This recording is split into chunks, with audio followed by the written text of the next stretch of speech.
Americans struggling more than ever to get loans. Disturbing signs from a recent Fed survey. Hi, everyone, and welcome back to another episode of Insights, brought to you by Ainsley Bullion and the Gold and Silver Standard. Today, we welcome back Branko, who's been gallivanting all over the world. He left us here for a few weeks, all on our own, not getting his little insights for the week, but he's back and he's going to catch us up on his thoughts. So, how are you going, Branko? Good, good. I think it's no surprise that as I go, like markets start doing well and there's good news everywhere and equities are up, Nasdaq's up. So should probably just stay overseas forever. So Well, we get out of there this. must be something to that because, yeah, you Yeah, very consistently were coming on week after week yeah, with a doom story. Then Brenko goes, and all of a sudden the world's great. So, you're back. We'll yeah. see what happens today. I suspect we're going to end up back where we started after today's little A conversation. bit more neutral, Bit but more neutral, yeah, right? yeah, Okay. So today you're looking at credit, and this is something we've been talking about quite a bit recently, actually. So at the country level, we've got unprecedented levels of debt in the US, issues around high interest rates and how that even gets funded at a country level, and then we were starting to look at that through housing and personal credit.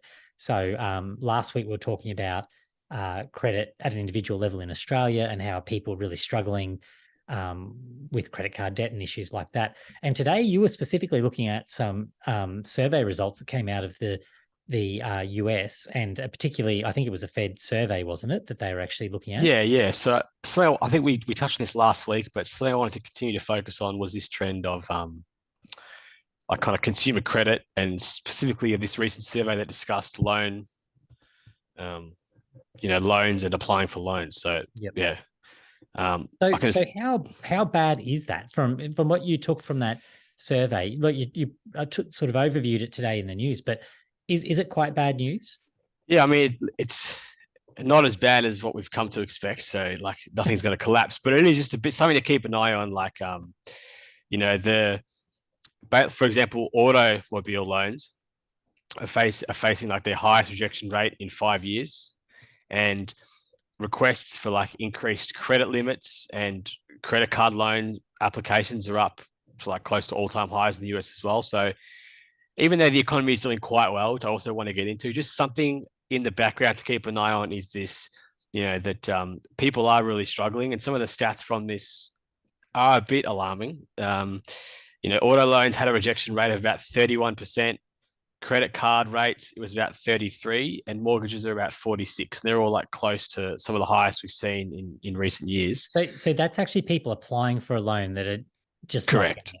Correct. Oh, That doesn't include like if people don't apply, that's just people that are applying that might right. have enough capital. Now you can say that's tightening of lending standards, but I think it's more a case of rising, cost of living. Yeah. Okay. So Yeah. what were some of those trends then? Because you've just highlighted there, for example, this is people getting rejected because they were going for a loan. Are there other things you can infer from that Yeah. about people who So maybe aren't going for a loan, for example? the big one is like the amount of people actually applying for auto loans has decreased dramatically. Right. And that's something that's very interesting because think if you're applying for an auto loan, you probably have some kind of capital to use as a down payment and you probably have some money saved up. But if you're not even applying, then that's quite alarming, right? Because you don't have any money at all. You can't even afford a car. Yeah. So it's like kind of discretionary loans like that are actually going down in terms of who's applying. So that's kind of big takeaway number one is that people don't have the capital to actually buy these more discretionary things. And then number two is specifically for credit cards, that's jumped up a huge amount, increased by 24% this year. Hmm. So people actually that are in need of like credit straight away, they're applying. So less kind of more just discretionary or disposable like credit that they can live without, and an increase in applications for credit that they require, which is credit card, to cover their daily expenses. So Right. that's probably the two most important trends. And that, I think, makes a lot of sense because obviously, if you are really struggling and you just need money, and it's sort of a buy on credit and hope strategy Yep. that things will get better, you are going to rush those credit cards. But you're even saying that they're getting rejected at a quite Yeah. alarming rate So as well. that's what's scary is that you actually have everyone's going down and they're still getting rejected at higher rates. Yeah, right. So it's kind of a double-pronged issue. The people, specifically people with a credit rating below 680, like low credit Yeah. consumers, are applying way more than they usually would. So I think the really highlights how the lower class and the low middle class in the US are really struggling right now. Yep. And that's something that, again, because the stock market's flying and Bitcoin's all this news about Bitcoin and everything, it's kind of going under the radar a bit. That's really interesting because I think we've talked a bit about how you end up with the rich getting richer, the poor getting poorer in all of these big moves that are going on at the moment. But you can actually see that sort of unfolding in real time here with that data. So do you think that compares how does that compare to what we've seen in Australia? Because we were more talking about Australia last week. Did you see sort of some comparisons there that you can? Yeah. So there are just like some clear trends and similarities between the two, which makes you think that this is becoming more of a global issue and not just America specific. Now, America's probably like Australia on steroids in terms of its impact in this area, but as we discussed last week in length, basically 16% of credit card holders in Australia were either over their credit limits or are unable to currently make repayments. So Yeah. It's similar to the US in terms of lower classes struggling. The US is probably much worse, but it's just something to keep an eye on that, maybe more countries are going to move towards this direction. And, I'll put up a graph of Australian total credit card purchases as well, which we did last week, but you can see it's very steady. And that's similar in the US data as well. All these trends are very steady over the past 2, 3, 4 years. It's not like a major spike. So it's probably going to continue to trend in this direction unless something drastic happens.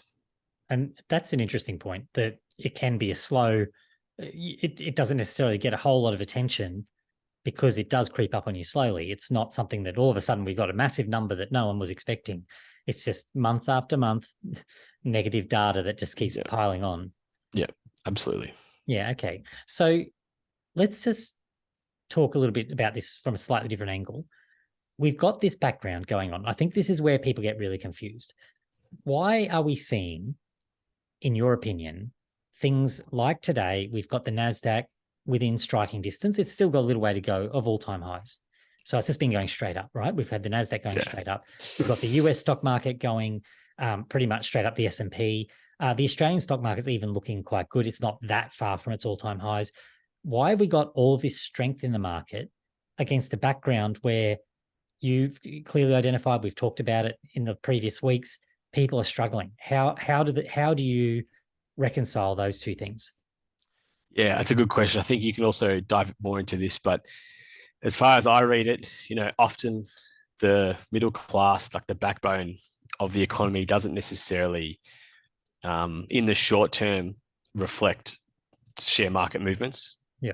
So I think these issues are going to be more long-term structure issues that we see down the line come up, similar to kind of 2008, where eventually the market just has enough and then we start exploding, right? But until we reach a certain point where the debt just becomes too much and people just can't afford anything, we're going to see the stock market continue to go on the current trend based on the news cycle. And we're going to continue to see an increased divide between like the extremely rich and the middle class as a result.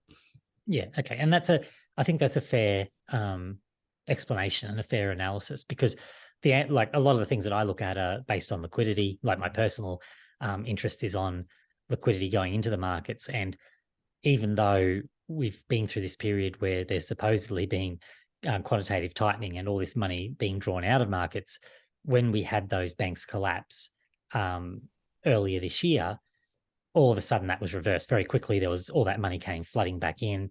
And I've heard it referred to as not QE. So there's sort of sneaky ways that the money still flows back into the market, which is supporting what's going on. The problem that we have is that at some point, all of that excess results in what we've seen, higher levels of inflation, or if not inflation for a consumer, certainly asset prices rising higher. But that doesn't benefit everybody, right? The problem with higher asset prices is, like you just said, the rich get richer, because the people who own all the assets are the rich, but the poor and middle class, they're not getting any richer. They just have bigger credit card debts to pay. It doesn't really add up. I mean, to tie it back to the broader topic here, think about what the middle class is actually buying right now. The only asset that they actually can buy with a loan is like, I guess houses, but like automobiles, and they're like a very depreciating asset, right? And then the majority of the credit applications are for credit cards, just for the daily expenses. So meanwhile, wealthy are able to take assets, take loans out for assets.